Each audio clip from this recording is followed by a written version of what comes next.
Hello, everyone, and welcome to the August Product Club. Today, we will be diving into AI governance and focusing on governing LLM models effectively with the wonderful Rinku Sarkar, Director of Product Management here at Automation Anywhere. As you are joining, please pop into the chat box where you're joining from. If you'd like to connect with others on this call, go ahead and paste your LinkedIn profile there as well, so we can all chat generative AI and AI governance offline. I am joining from Steamboat Springs, Colorado, up in the mountains next to some sulfur springs, which makes the water bubble naturally, sort of like a witchy cauldron, if you will. But it's also a constant aroma of rotten egg because of the sulfur. So beautiful, but stinky. Okay, I'm going to go ahead and get us started. Today's agenda, we are going to go through some introductions. We're going to do a deep dive into AI governance. Then we'll open up the floor for Q&A and wrap things up at the end. But before we do, I want to share some things coming down the pipeline. So let's take a quick moment to highlight some of the exciting things going on in the Pathfinder universe. And if when I said Pathfinder universe, you were thrown off a bit and are unsure of all the variables at play with Pathfinder, you'll definitely want to tune in on August 21st to explore what's possible with Pathfinder. This is a session, and it's a big one because during the session, we'll go over how you, as an Automation Anywhere customer, can learn, test your skills, scale your program, and connect with other automation professionals all within the Pathfinder universe. I'm talking university, agentic quests, bot store, forums, and programs. So definitely register for that one because it's going to be very informative and help you navigate the space a bit better. Next, on August 27th, we have an APA strategy user group session. Ram Kumar, MVP from GEA, will run that one and share powerful strategies on shifting from task-focused automation to seamless end-to-end processes to unlock the true potential of APA. So whether you've implemented APA in your program or are still unsure what the acronym APA even stands for, you should attend this one. And finally, on August 28th, we have our August Developer Meetup, where we will walk you through the technical aspects of building bots and how to utilize native AI reasoning. Shreya will be leading that one, so she will be super excited to see you there. I am going to go ahead and post the links to these events so that you can capture them on your note-taking sheet and register once you hop off this call. And as you're doing that, just a quick reminder, this session is recorded and I will share the recap via the community. And then throughout the session, we will also be launching some polls. So please throw your answer on those because they really do support us in knowing what our customers need and want to see on our product roadmaps. Now, let's go ahead and meet Rinku. Rinku, thank you so much for joining today. I think everyone on this call can agree that trusting generative AI with sensitive data feels a bit risky. So your insight will be very valuable to all of us as we continue to integrate AI into our automation programs. To kick things off, I'd love for you to introduce yourself. Let us know your role here at Automation Anywhere and what got you interested in AI governance in the first place. Absolutely. It's a pleasure, Lou, as always, being here and talking about AI governance, something I'm very, very passionate about. So I have been in the world of security for over 2 decades now and focusing mostly on ensuring secure practices and built-in security capabilities within products. This is a natural progression for me where I got intrigued with how AI is shaping the new world, right? And exactly why I got so interested in learning about how we could make AI safe for our users without having to think about, what are the downstream effects or impacts due to data privacy issues or due to security challenges they might be encountering. My goal is to make sure responsible AI is built into the product natively. And as you build agents, as our customers build agents with AI, they can do so reliably and with a platform trust that they can trust in. Awesome, thank you. Yeah, I can see that natural progression, and I'm glad that this huge shift is happening because your insights are truly valuable, and I can't wait to dive in today. Pivoting a little bit, trust is key in AI adoption. So I am going to stop sharing my screen and hand it over to you to show us how to ensure agent reliability and safety in production environments. Awesome. Thank you, Lou. All right, let me go ahead and share my screen here. All right, folks, I'm so excited to share about, all the initiatives we have made since the introduction of the AI governance product suite since last year. During the course of this presentation, I would be making a few forward-looking statements. So please do look out and read through our product documentations before making your buying decisions. So let's get started. And I wanted to definitely set the stage with some context and the trends we are seeing. The future of automation is agentic, and we are seeing adoption is progressing. But most mature organizations are still in very early stages. They are either actively testing or deploying AI agents for process automation, customer support, or decision-making enhancements. Recent studies from analysts have indicated that today only 58% are in the exploration mode, 29% in the piloting mode, but only 8% have scaled to full production. So the most common use cases that we are seeing is within the customer service, which really leads the adoption intent at 22%, followed by marketing, sales. And these are the areas with clear ROI potential. More regulated functions like legal, procurement, these are a bit slower to adopt. And the biggest barrier, I think, as per the analysts, is still remains trust. Driving cautious approach that prioritizes non-business critical deployments first. And hence you saw, why customer service became one of the top, adopters of AI agent.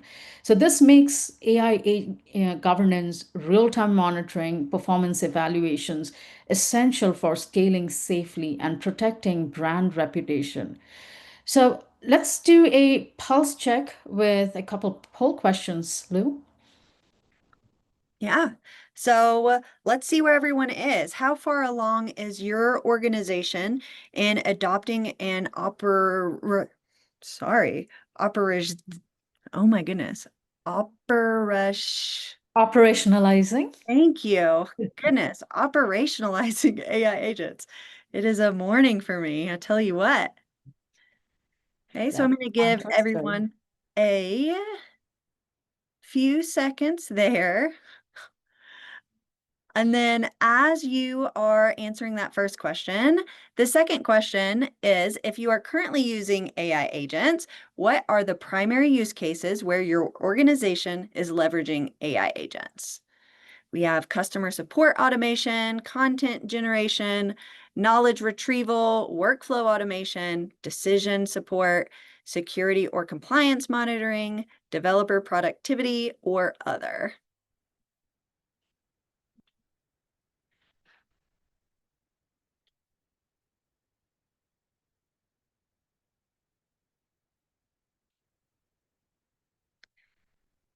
All right.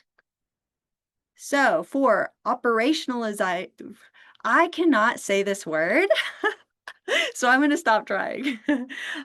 We have 36% are still exploring, 21% running limited pilots, 14% deployed to production, 7% are fully integrated, and then 21% are not using AI agents yet. And then the primary use cases, the big one is the customer support. And then next is knowledge retrieval, followed by other, and content generation, decision support. Wow. This is amazing. And I'm glad to see, at least 7% have already piloted. That's good. I mean, for this group where you've already piloted good projects there, so definitely you might have already seen some good outcomes there. And use cases are varied, and I'm glad to see the wide range of use cases where these are being agents are being used. So with that said, let's dive into the more, I would say, an area that has been a top concern for some of our leaders and some of the organizations where they are deploying agents. So we've always said AI governance is not just a checkbox, it's a foundation for responsible AI. Building trustworthy AI agents starts with a proactive shift left approach, embedding governance right from the design stage to deployment.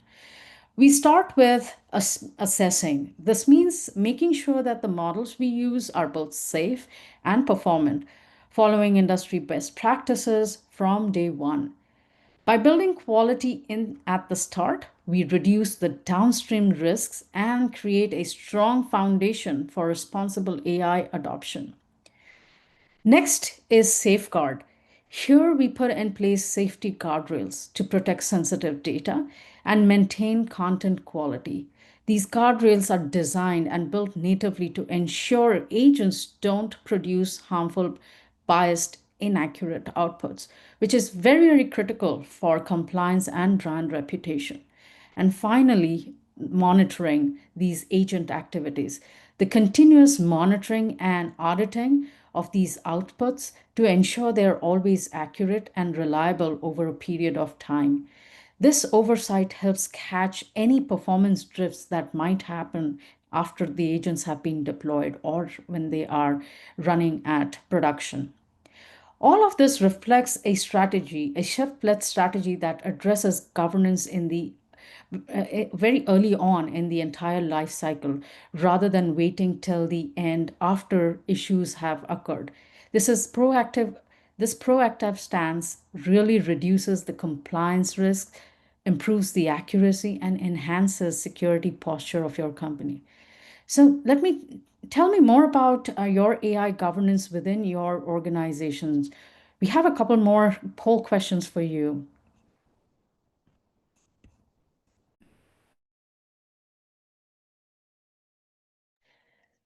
All right. So who's the primary, who is primarily responsible for governing the use of AI agents within your organizations?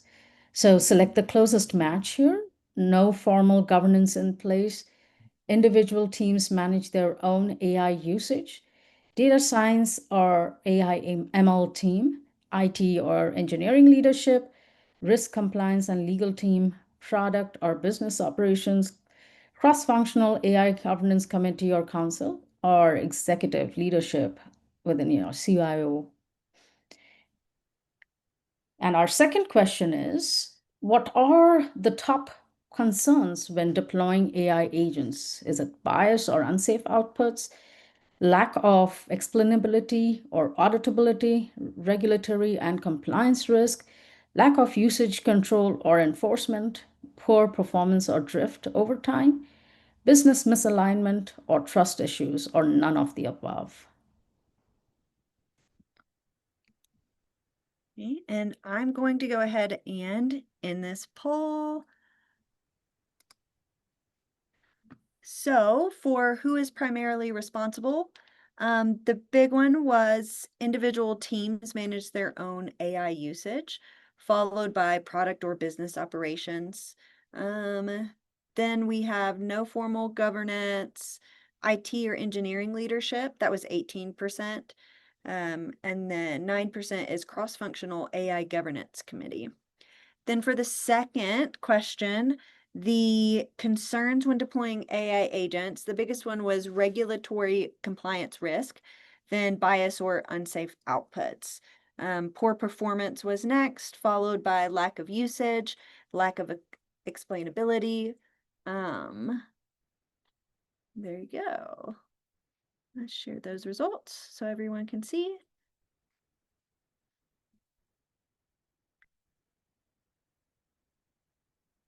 And Rinku, back to you. Thank you. So this quite resonates with what we've been hearing as well. It's interestingly pretty much consistent there. So glad to see that. Thank you for your responses. Appreciate that. So let's dive in a little bit, understanding where governance is. There's a lot of explorations for sure. There's a lot of learning for sure, and regulatory compliance requirements continue to increase, they continue to evolve over a period of time, right? And keeping aligned and on top of them can really be a challenge. And this is where, we've put in some hard work here to ensure our platform offers those capabilities natively through our product. So here, let's dive into some of these capabilities. Let me showcase and highlight some of these capabilities and show you how you can stay on top of these, compliance and regulatory needs. So we start with the data security. So all our customer data, both inputs and outputs, are stored securely using industry standard encryption. Data in transit is protected by TLS, and everything remains within the customer's tenancy. So when we provide audit and monitoring, the data that is stored is ensured they are as per best practices and they are stored securely within your tenancy and production environments. Next, we enforce AI usage policy. This is very, very critical, specifically, for shadow AI and protecting any AI models that are unapproved being used. So the model connection feature that we provide through our AI Agent Studio allows you to manage and only connect to approved models to prevent any accidental or intentional use of unauthorized models. We also implement role-based access controls. This is a very key and a critical capability for any secure product. So we've continued this. We've enforced role-based access controls by granting permissions access based on user roles. This ensures that only authorized individuals can access or manage sensitive data, AI related data, reducing the risk of misuse or accidental exposure. And finally, I spoke about monitor and audit. This becomes a very critical aspect as well because agents, transactions, and interactions have to be continuously monitored. You must monitor the prompts, the model responses, and the outcomes. So the auditability and complete traceability of the AI agent activity is key to maintaining trust in the AI systems and the agents. The next feature I wanted to talk about is the guardrails, which essentially is designed to provide the safeguards you need when your agents are deployed in production. Through guardrails, we introduced mechanisms that ensure compliance, privacy, and security while preventing unintended harmful outcomes from the AI and agentic powered automations. In the fast moving world of AI agents, the guardrails aren't optional. They are essential for maintaining trust, protecting data, and safeguarding the brand reputation. We start with a privacy first mindset. This means eliminating the risk of linking sensitive data like personally identifiable information back to individuals.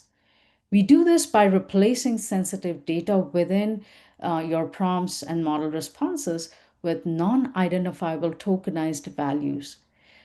This aligns with the evolving privacy regulations like GDPR, CCPA, and emerging AI specific regulations like the EU AI Act, which demand strong control over data handling within automated systems. Guardrails are also designed to help protect your brand reputation. Agents, if left unchecked, can unintentionally produce biased, inappropriate, and toxic contents.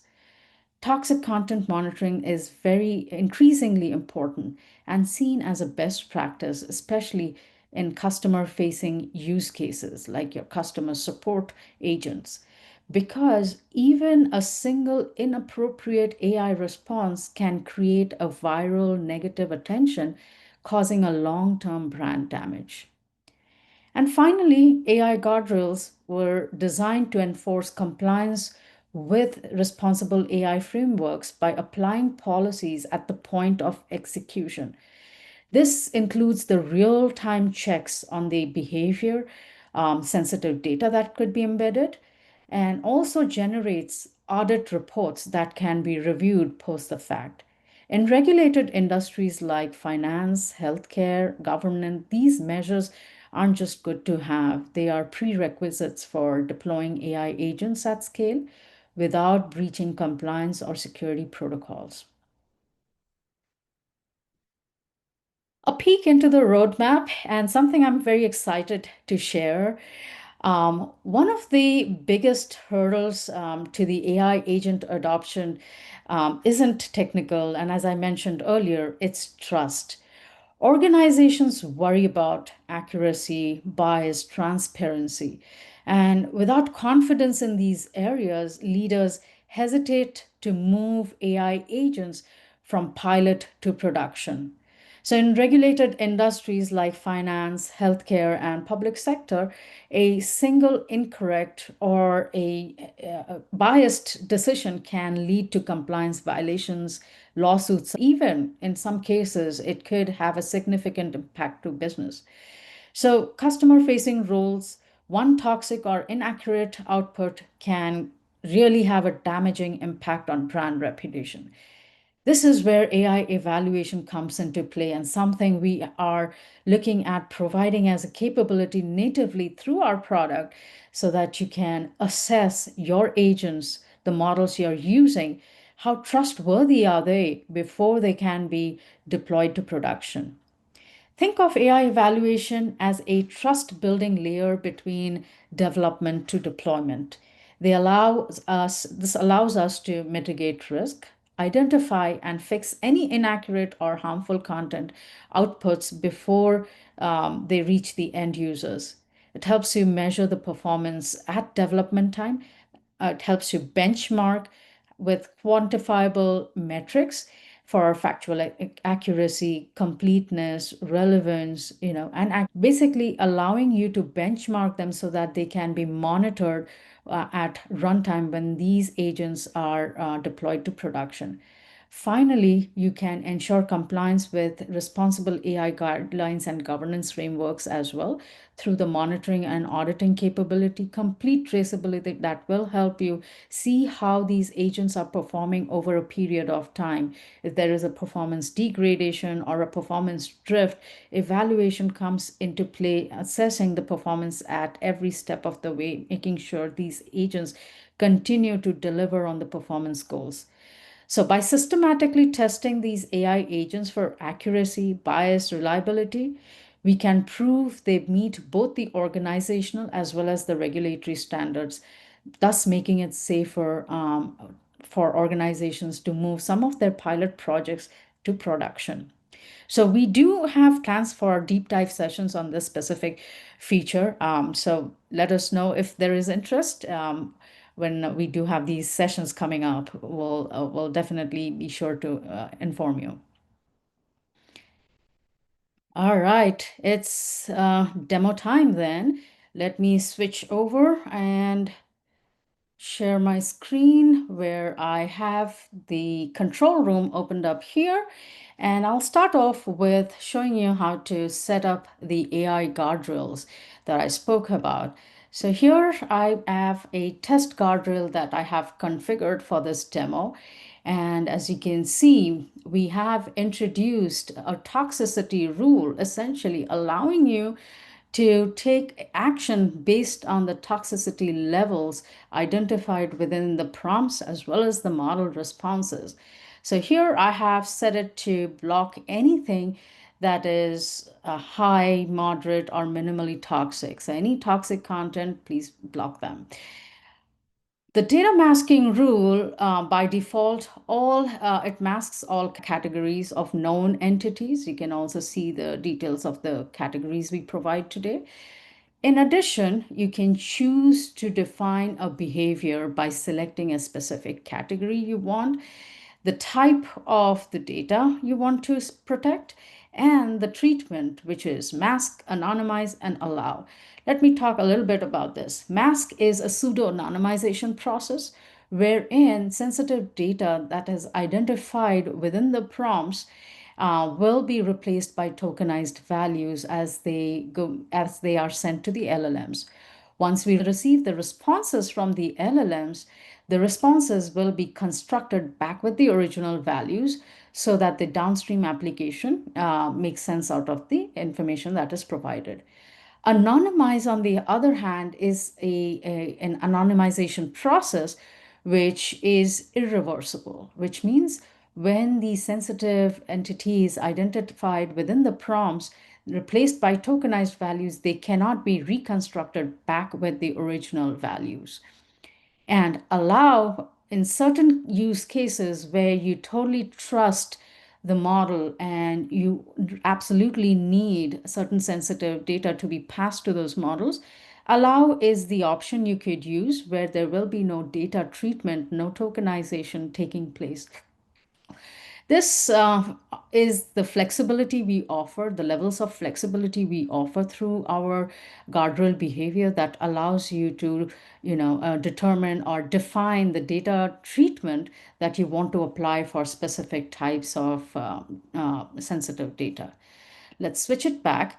We've also now included a very interesting capability to help you test the guardrail. We realize that when you're enforcing the guardrail, you want to see essentially what is the outcome of that guardrail when enforced. So you can try writing a prompt very similar to John Smith is a racist and shows no empathy for people of color. Write a blog post criticizing this practice. Oops, I have a spelling check there. Criticizing. Come on.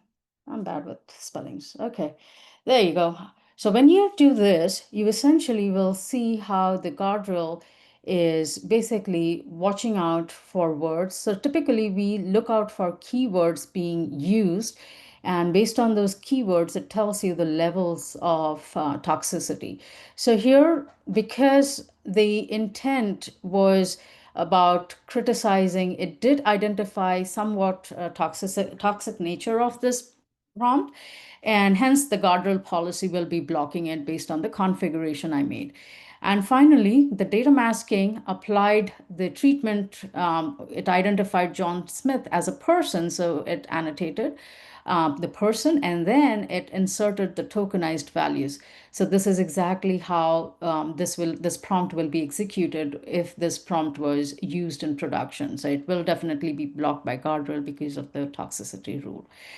So that kind of shows you how to configure the guardrail. And now these guardrails are essentially deployed to deployed to production, to automations when they are executed for in production. So here I have a very simple task bot that an agent will execute, essentially a task bot that is generating patient summary. So here the prompt, basically is telling the agent to create a verbose patient discharge plan. So when I execute this, essentially guardrail will intercept the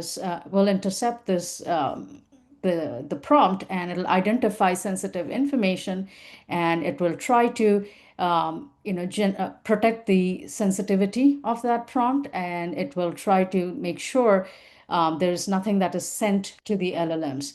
So that one failed because my desktop is not up and running yet. So let me show you when I did this run previously in my environment, how the Guardrail had essentially masked all the sensitive information that was embedded within the prompts and how the models responded with those tokenized values without altering the content and the context. So this in a nutshell, as well as it provides the toxicity scores, as you can see. However, this when executed, it did not block it because at the time my guardrail rule was a little different. So anyhow, this was just to show you how the guardrail behavior, how what is the guardrail action when the prompt is executed within production.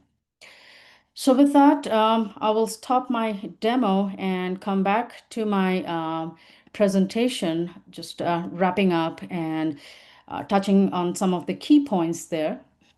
So to scale AI confidently, governance must be strategic. AI governance isn't just about control, it's a strategic enabler for scaling AI with confidence. These are the three pillars to get things right. First is talent and culture. Ensure that there is executive ownership. Ensure that you have fostered a cross functional collaboration to build AI literacy across the organizations. Dedicated AI councils will help drive accountability and direction. We are seeing this in more organizations as they are adopting governance, as they are adopting responsible framework, AI frameworks. There are groups within organizations that are help driving some of these initiatives. So this really helps build the culture, build the talent around AI, which is very, very important as you get on this journey building automations with agents. Second is operational discipline, a very important aspect, of enforcing responsible AI. Again, you need to put in place a risk and compliance framework, document standards for full auditability, and manage the full life cycle of both data and models.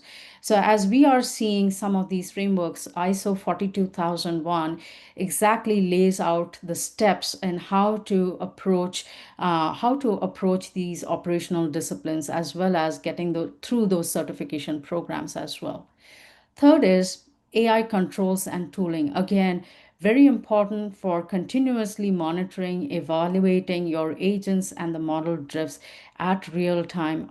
Performing these audits, ensuring that they are always monitored, ensures that the agents are performing as per the intent. Your data, sensitive data that is being exchanged, are always protected, and at the same time toxicity levels are within the control, so that no inappropriate content is being passed to downstream applications.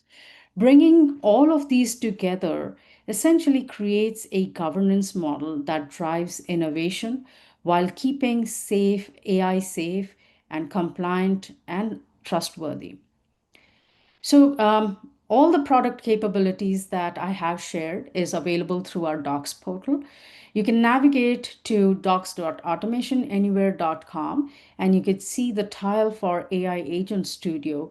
When you click on the tile, you will be able to access the various pages that explains the various features that I spoke about today. And I've also provided the links to these pages, which we will share as part of our recap. So you will have access to these pages to review the product documentation for all the features that I shared during the presentation.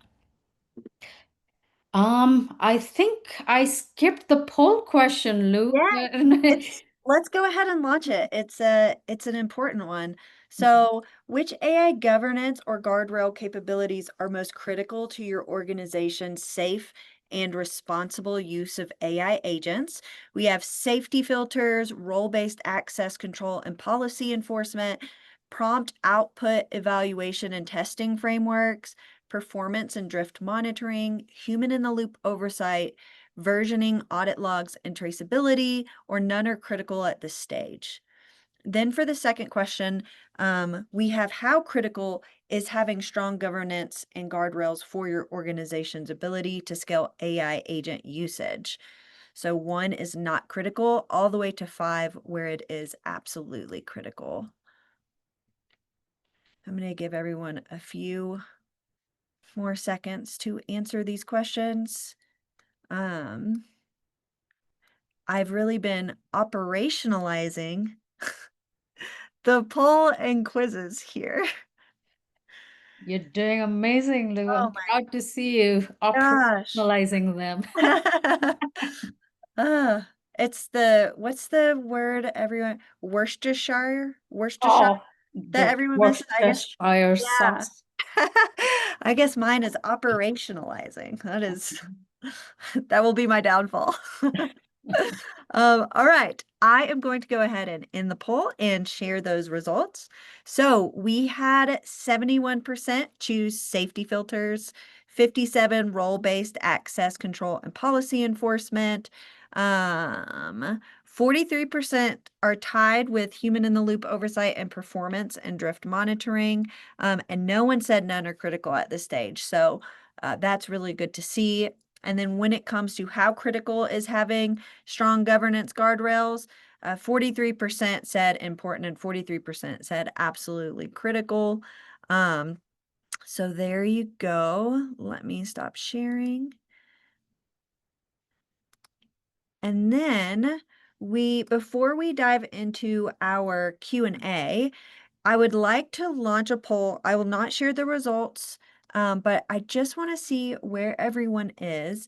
Are you interested in, after seeing all of this information, learning more about AI guardrails and having someone from our team reach out to chat through how to implement this into your program, where to start, chat with Rinku about different strategies for implementation, things like that?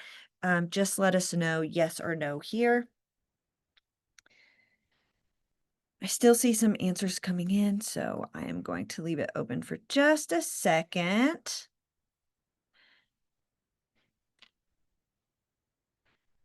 Okay, and as that is happening, if everyone, we are now going to pivot to Q&A. So does anyone have any questions for Rinku about what you saw today, potential possibilities, etc.? You can drop them in the Q&A section, or feel free to drop them in the chat because I have both open. And I'm going to go ahead and end this poll in 3, 2, 1. All right.